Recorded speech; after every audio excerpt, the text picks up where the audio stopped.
मुझे माननीय मुख्यमंत्री जी द्वारा 14 तारीख को उत्तर प्रदेश राज्य हज कमेटी का सदस्य नियुक्त किया गया है। तो हमारी सरकार की ये प्राथमिकता है, हमारे उत्तर प्रदेश में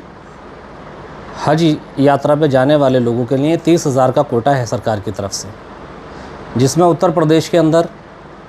लगभग 13,685 लोग हज पे गए हैं।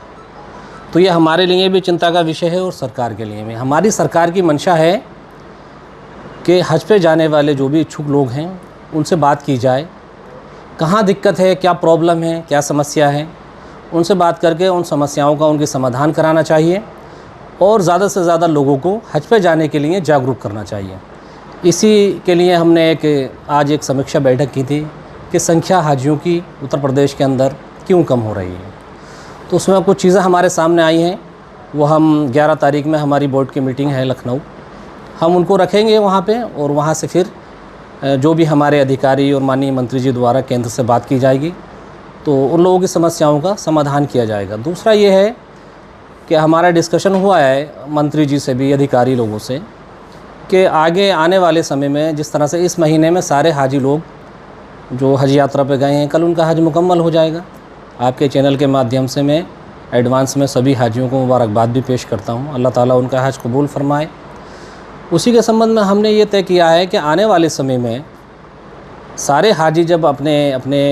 निवास स्थान पे अपने घर पर आ जाएंगे, उसके बाद में हमें कार्यक्रम चलाना चाहते हैं इसमें कि उन हाजियों को एक जगह इकट्ठा करके जनपद वाइज पूरे उत्तर प्रदेश के अंदर उन्हें बुला करके उनसे बात की जाए, उनसे फीडबैक लिया जाए, क्या मतलब उनका जो सफ़र था किस तरह का रहा, कोई समस्या तो नहीं आई, कोई परेशानी तो नहीं है, सरकार और बेहतर व्यवस्थाएं उनके लिए किस तरह से कर सकती है, उनसे हम फीडबैक लेंगे और उनको सम्मानित भी करेंगे। ये ऐसा हमारा एक आगे का प्लान है जिसमें हम काम करेंगे लगातार। आज जो समीक्षा बैठक हुई उसमें क्या बातें निकल के आई जो हाजियों की तादाद कम हुई है? उसमें कुछ लोगों ने अपनी अपनी राय दी है कि कुछ अमाउंट का इशू भी आया है, जबकि हम समझते हैं कि अमाउंट का इशू तो मुझे लगता है पिछले हमने मांगा है, अभी 1 साल का डेटा हमारे पास आया है। इस साल हमारे यहाँ से जनपद रामपुर से लगभग 905 हाजी हज यात्रा पे गए हैं और हमने 23 का 24 का भी डेटा मांगा है, उससे हमारा आंकड़ा निकल के आएगा कि क्या रीज़न है। ये सारी चीज़ें बाद में क्लियर होंगी, लेकिन मुझे लगता है पिछले सालों के मुकाबले इस साल हज यात्रा का जो अमाउंट था, जो फ़ीस है, वो उसमें कुछ कमी आई है, मेरा मानना ये है और ऐसा है। और आगे हाजियों की सहूलत के लिए किस तरह से सरकार प्रयास कर रही है? देखिए, हाजियों की सहूलत के लिए हमारे सरकार की मंशा है, माननीय मुख्यमंत्री जी, माननीय मंत्री जी, सभी लोग चाहते हैं कि आप आवाम के बीच जाइए और जिस तरह से संख्या कम हो रही है उनसे बात कीजिए, क्या समस्याएं हैं, क्या परेशानियां हैं, उनसे बात करके उसके बाद में हमारी जो बोर्ड की मीटिंग होगी लखनऊ में, हम उन समस्याओं को वहाँ रखेंगे और जो चीज़ें वो बताएंगे जिस तरह से उन समस्याओं का समाधान भी किया जाएगा। जैसे मैंने आपको पहले बताया, जब सारे हाजी अपने अपने घर पर आ जाएंगे साकुशल, अल्लाह ताला उनकी यात्रा बेहतर करे और उनका हज कबूल करे। मैं फिर दोबारा उन्हें मुबारकबाद पेश करता हूँ। उसके बाद में हमारा प्लान ये है, माननीय मंत्री जी का और सरकार का सबका हमारा प्लान है कि हम अधिकारियों के साथ मिलकर सबको सूचित करने के बाद में जनपद वाइज कार्यक्रम लगाएंगे पूरे उत्तर प्रदेश के अंदर,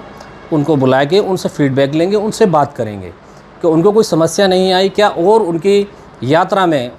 हज करने में जो भी चीज़ें हैं हम उन्हें बेहतर कैसे कर सकते हैं, किस तरह से उनको बेहतर सुविधाएं दे सकती है सरकार। इन सारे विषयों पे हम उनसे चर्चा करेंगे, फीडबैक लेंगे, जैसे उनकी राय होगी उसी हिसाब से हम आगे बात करेंगे सरकार से, सरकार में अपनी बात को रखेंगे और उनकी जो भी सुविधाएं हैं और अच्छे से बेहतर कराने की हम कोशिश करेंगे। उनकी जो भी समस्याएं होंगी उनका समाधान भी कराएंगे। आपको हज कमेटी में सदस्य बनाया गया है, किस तरह सरकार का धन्यवाद करेंगे? देखिए, मैं मुझ जैसे एक पसमानदा समाज से आने वाले एक आम कार्यकर्ताओं को इतनी बड़ी जिम्मेदारी दी गई है। उत्तर प्रदेश राज्य हज कमेटी में सरकार का एक अंग मुझे बनाया गया है, तो उसके लिए मैं माननीय प्रधानमंत्री जी का, माननीय मुख्यमंत्री जी का, सभी अपने नेतृत्व का बहुत बहुत धन्यवाद करता हूं, मुबारकबाद पेश करता हूं कि मुझ जैसे एक आम परिवार से आने वाले कार्यकर्ता को इतनी बड़ी जिम्मेदारी दी। इसके लिए बहुत बहुत शुक्रगुजार हूँ।